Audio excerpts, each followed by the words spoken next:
Alors, maintenant, on va passer vraiment aux moyens d'acquisition. Il y a le hors-ligne. Mettre votre site internet sur votre t-shirt, sur votre camionnette, sur vos cartes de visite, sur votre plaquette, louer un avion pour le mettre en nuage dans le ciel, je sais pas, tout est possible. C'est un excellent moyen de recrutement de nouveaux clients. Et on n'y pense jamais assez. Il y a le référencement naturel, je vous en ai parlé un petit peu. Le référencement naturel, c'est être bien positionné dans les résultats de Google. Faire une première page, un premier résultat de recherche. Pas facile. Et tout à l'heure, Olivier Lévy vous en parle. Et il vous montrera quel moyen on peut utiliser pour optimiser son référencement naturel. Il y a les campagnes de mots-clés AdWords. Catherine Edley connaît très bien ça. Et je pense qu'il y a peut-être des spécialistes parmi vous ici qui connaissent bien les campagnes AdWords. Plus haut, plus haut. Ouais, d'accord. Bon, vous savez comment se gèrent des campagnes. Donc les notions de ROI et de travail sur les mots-clés ne vous échappent pas.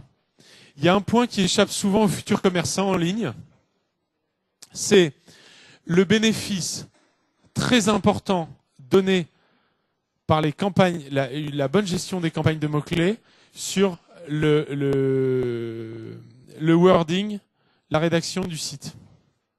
Quand on met en place des campagnes de mots-clés qui sont efficaces, on connaît les mots-clés qui transforment du client, on sait ce qu'attend le visiteur, et il faut absolument réutiliser ce contenu pour qu'il soit retranscrit dans le site et que les mots-clés les plus pertinents soient employés dans le site lui-même, dans les fiches produits, dans les argumentaires. Votre site, pour qu'il convertisse bien, il faut sans cesse l'étoffer et réutiliser ce que Google vous apprend sur vos visiteurs pour rendre le site efficace. Ça, c'est très important. Ça coûte un peu de temps, mais ça ne coûte rien. Mais ça provoque une optimisation du site qui est vraiment essentielle. Ensuite, vous avez l'arme absolue du e-commerçant qui débute. Et toute l'équipe se tient à votre disposition pour vous donner des détails parce que j'aurai pas beaucoup de temps pour en parler. Mais il s'agit des moteurs marchands. Les moteurs marchands sont ignorés d'une grande partie des commerçants en ligne. Et ça, c'est ahurissant. Quand on ne maîtrise pas son référencement naturel parce qu'on débute, quand on n'a pas d'expérience dans AdWords, et que le temps de mettre en place une campagne, de la tester, de l'optimiser, etc., est quand même un long investissement, les moteurs marchands peuvent vous apporter des visiteurs et des clients le lendemain de l'ouverture du site. Quel est le principe d'un moteur marchand ? Un moteur marchand, c'est un site qui travaille son référencement et qui achète justement lui-même des mots-clés pour être très visible des internautes. Si vous cherchez un t-shirt orange, vous allez taper t-shirt orange dans Google. Bah ouais, j'ai pris ce que j'avais sous les yeux. Vous tapez t-shirt orange dans Google. Dans les résultats de recherche, vous allez trouver des résultats proposés par Quelcou, par shopping.com, par Cherchon, qui sont des moteurs marchands.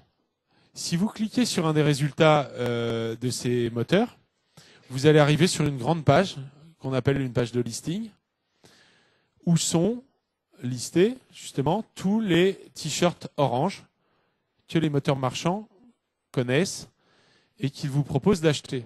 Si vous cliquez sur une de ces propositions, vous êtes dans le site de Quelcou, vous allez avoir une comparaison des différents marchands sur leur offre de t-shirts orange. Si le visiteur clique sur un de ces produits, il se retrouve dans la boutique du marchand. Et là, qu'est-ce qui s'est passé ? Le moteur marchand a facturé un clic au commerçant en ligne en échange d'un visiteur. Le modèle économique du moteur marchand, c'est j'achète du trafic et je le redistribue avec une marge vers des marchands. Donc c'est pas très compliqué au départ. Ce qui est compliqué pour eux, c'est de gérer des volumes de données qui sont très importants et de satisfaire leurs visiteurs. Satisfaire leurs visiteurs, ça nécessite le concours des marchands eux-mêmes. Si vous avez un site de commerce et que vous exportez vos produits sur les moteurs marchands, vous les rendez visibles, il faut écrire des bonnes fiches articles pour les moteurs marchands. Il faut avoir une petite vignette avec une image attractive, un titre qui soit percutant, mettre vos avantages en avant dans une courte description. Et c'est un vrai travail que d'être bon dans le référencement avec les moteurs marchands. Mais pourquoi c'est efficace? Parce que le moteur marchand, il a intérêt à vous envoyer des visiteurs. Vous avez la possibilité d'être présent sur ce fameux listing du moteur le lendemain de la mise en ligne de votre site. Tout à l'heure, je vous ai expliqué comment très rapidement vous avez pu créer un petit catalogue de 5 ou de 10 articles.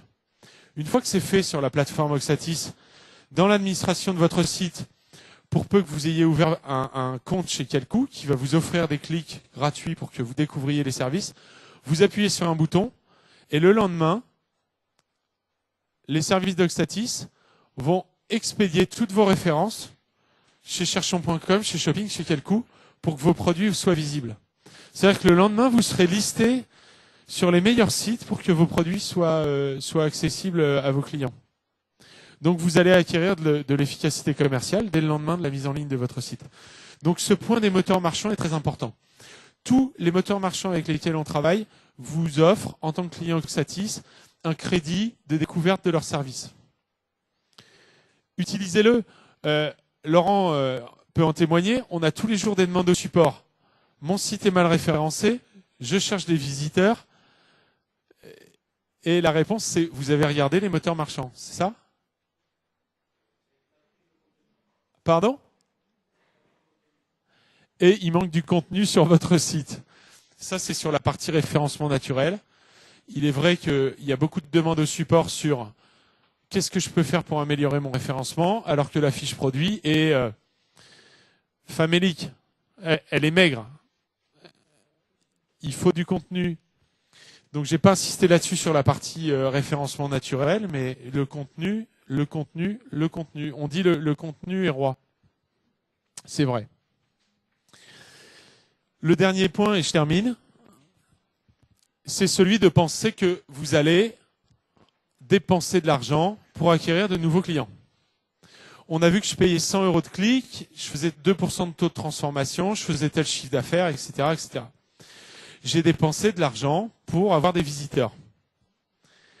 Mais la source de trafic qui est la moins coûteuse et sur laquelle je peux m'appuyer, c'est la fidélisation. Au fur et à mesure de mes achats de visiteurs et de conversion de nouveaux clients, je me constitue une base. Cette base est la valeur de votre entreprise.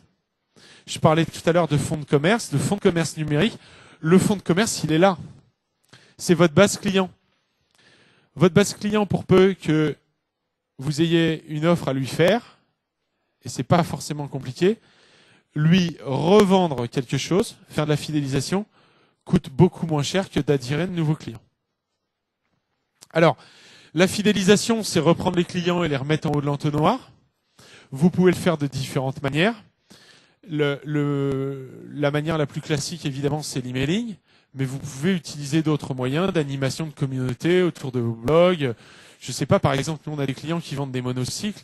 Les gens qui font du monocycle ou du tam-tam de brousse ou je ne sais pas quoi, qui ont des passions, sont des communautés, et des communautés bien animées sont des clients fidèles.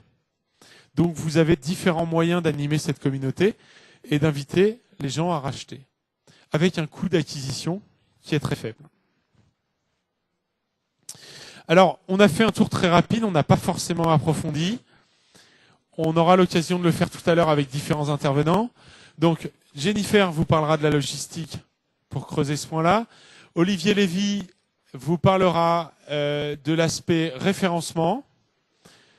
Je vous conseille sa présentation. Et cet après-midi, je pourrais vous parler aussi de l'aspect, justement, animation de communauté et réseaux sociaux, avec une cliente Oxatis du site qui s'appelle Bebo Bio, qui vend des produits pour enfants écologiques. Voilà. Je vous remercie de votre attention.